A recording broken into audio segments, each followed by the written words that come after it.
In 2021, I kept having the notion that I needed to research my biological father's side of the family. From an outsider looking in, you could say that nothing good came from that side. But I felt like the Lord was going to tell me something significant, almost a beauty from ashes story.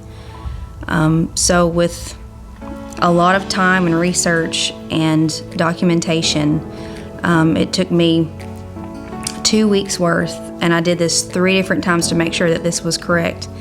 But I went on my father's side, so from him to his father, father to son, father to son, father to son. It went all the way up in the lineage from the father. It came to my 11th great-grandfather, and it says John, the Reverend John the Martyr Rogers. And I didn't know who this man was. I had never heard of him. So I researched him, and come to find out, he's one of the men that helped translate and produce the Matthew Bible.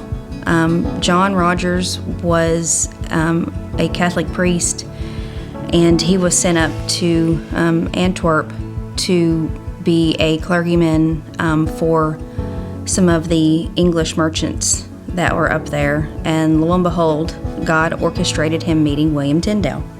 And they became really good friends, and William converted him to the Protestant faith and basically showed him what an intimate relationship with Jesus looked like. So William and John started to translate the Bible from the direct biblical languages, and they also included Miles Coverdale's translations. And before William Tyndale was arrested, he gave to John his transcripts of the Old Testament. So John took that and his translations and Miles and produced, and it was printed in Belgium, the first ever full Bible, Old Testament, New Testament, from biblical languages. And it was called the Thomas Matthew Bible, or the Matthew Bible. And it was the first authorized Bible as well. So a couple years later, then he comes back to London. He was arrested under Queen Mary I, or as history calls her, Bloody Mary.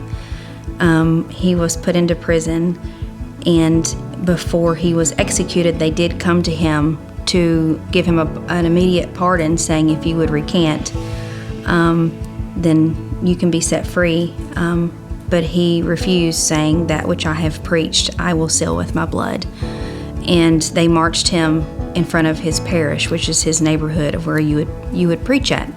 So he was in front of his 11 kids, his wife, friends, family, other clergymen, your neighborhood, your community, your church, of where he preached. And while he's marching down to his parish, he was reciting Psalms 51 out loud. And it was as if, it was reported that it was if the crowd was cheering him on, even his children was cheering him on. And as the flames were getting higher above his waist to his chest, they said that it was like he was waving his hands in the flames, as if bathing in cold water. And then he lifted his hands and said, "Lord, receive my spirit." And so he was the first martyr under Queen Mary to be executed. So he broke the ice for the others following him. 288 Protestants under her reign. He was the first one. So he was steadfast in his faith. He would not bow down to that. He would not recant. He was loyal to the very end.